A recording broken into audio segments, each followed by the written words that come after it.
Welcome to the Politics of Everything. I'm Amber Daines, your host and podcast producer. This is a half hour of power, a podcast dropping every week where I unpack the politics of everything, from money to motherhood, nutrition to narcissism, startups to secularism, the environment, quality, and much, much more.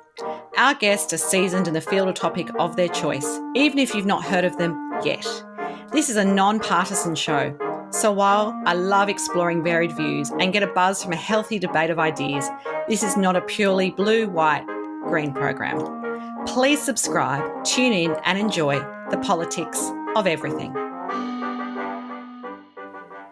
Ashley Peverett is co-founder and CEO of the Building Communities Initiative. A self-proclaimed entrepreneur, he grew up in a family business, so had a good head start. While working, Ashley studied business part-time and completed an MBA from the University of New England. He climbed that corporate ladder across several organisations to eventually hold positions in the Asia Pacific. Along this journey, he moved from Perth to North Queensland to New South Wales and then Mumbai. Later, Ashley completed a Bachelor of Architecture at University of Western Australia and reveled in the history of architecture.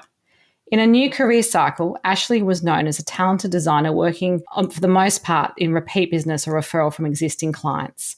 However, in 2019, his eyes were open to the growing housing crisis in emerging nations and he set about to create an organisation dedicated to meeting this need. The Building Communities Initiative was therefore born.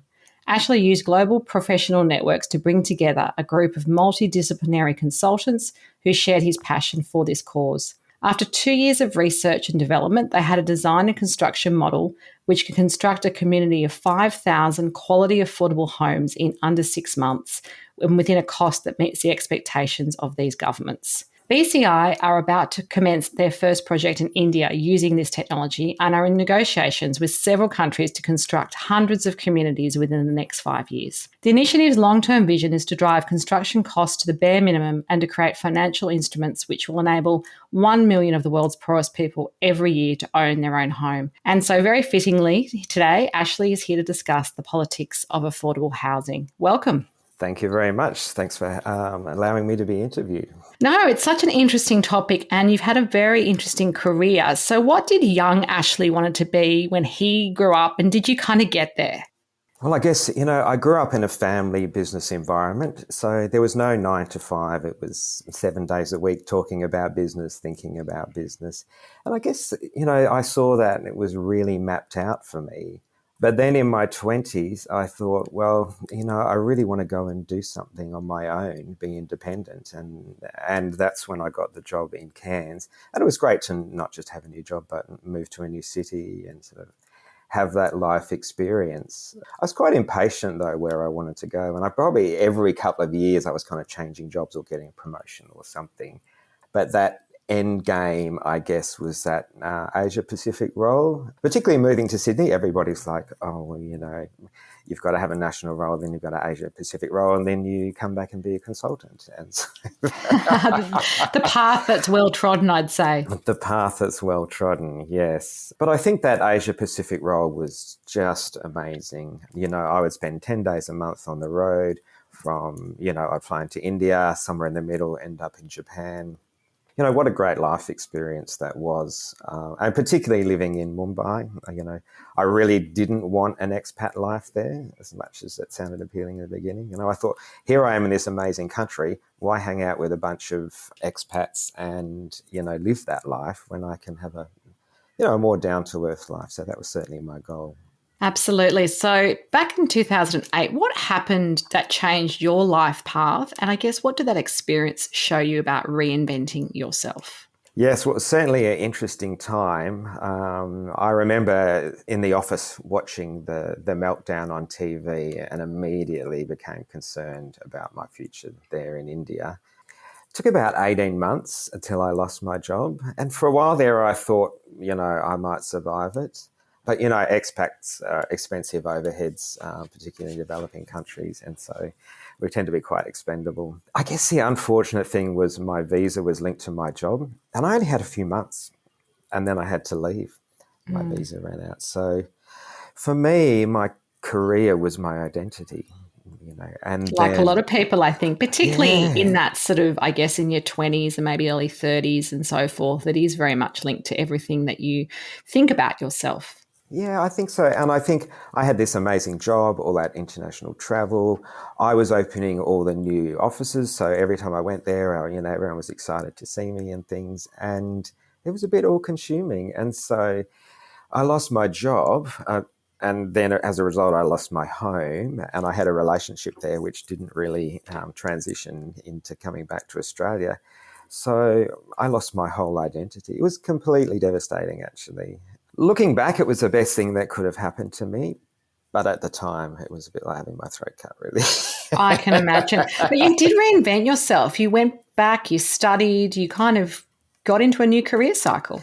I did, and that was really exciting. I guess I came back to Perth because my family was here, and I was sitting on the lounge. My parents were about to fly out to the East Coast, and my mum said to me, "Why didn't you ever study architecture? You loved it." And by the time they'd landed in Sydney, I'd been online, done my enrolment, and voila, here I am, off to UWA to be an architecture student, which is very Fantastic. me.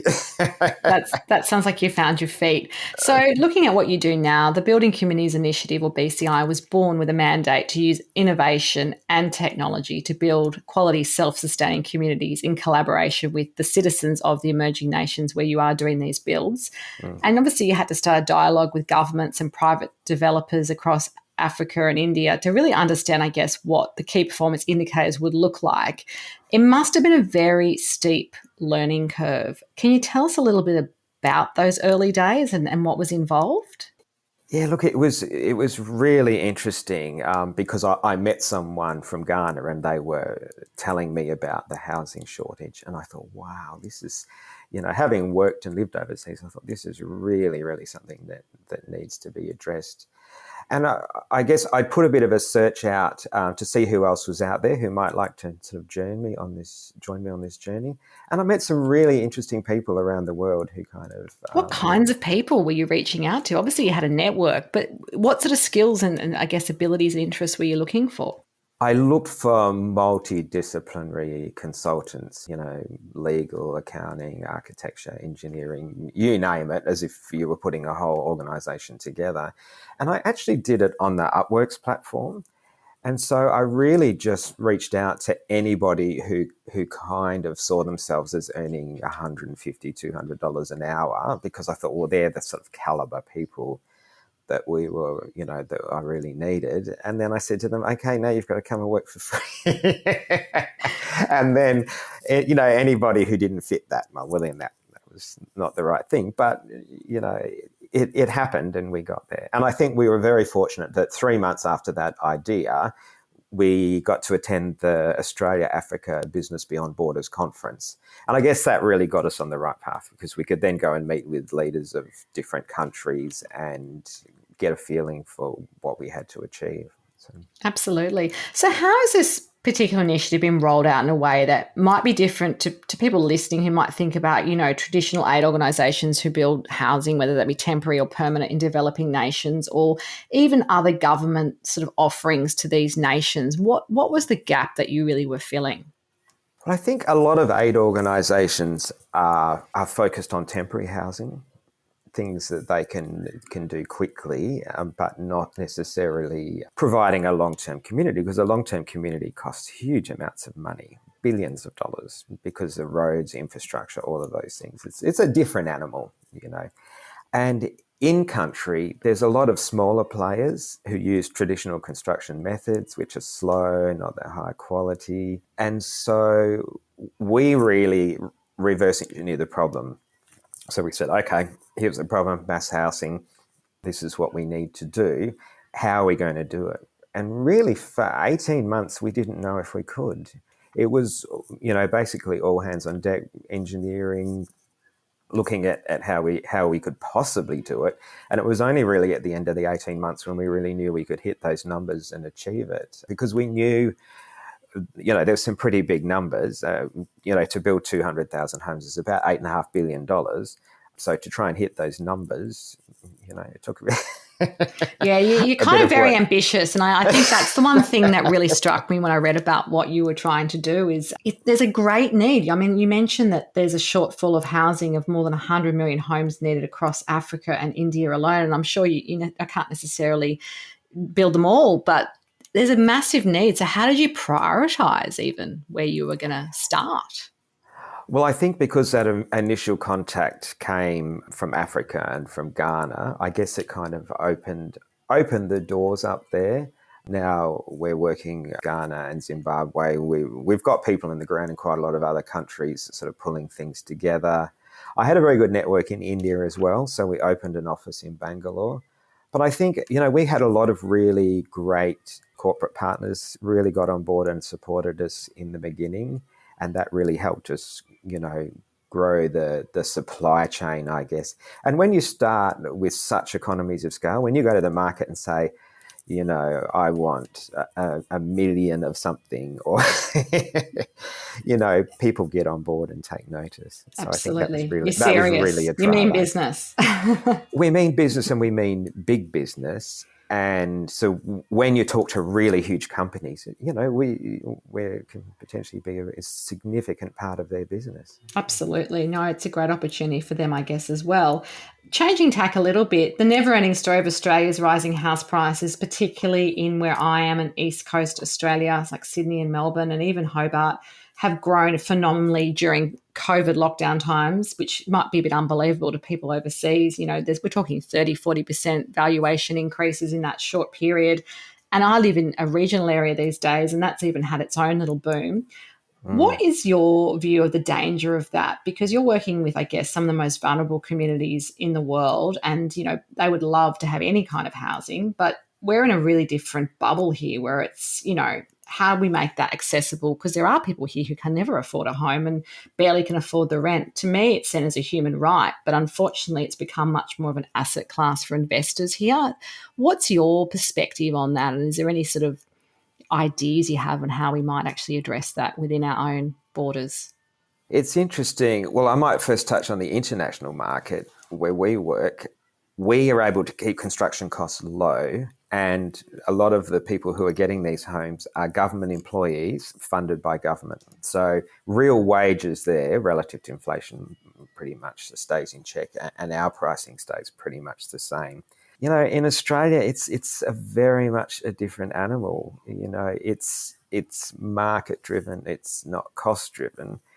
And, in my lifetime, I've witnessed it grow year on year, decade on decade. I think we need a new model. What that is, there are better people qualified than me, and no one seems to be really solving the problem.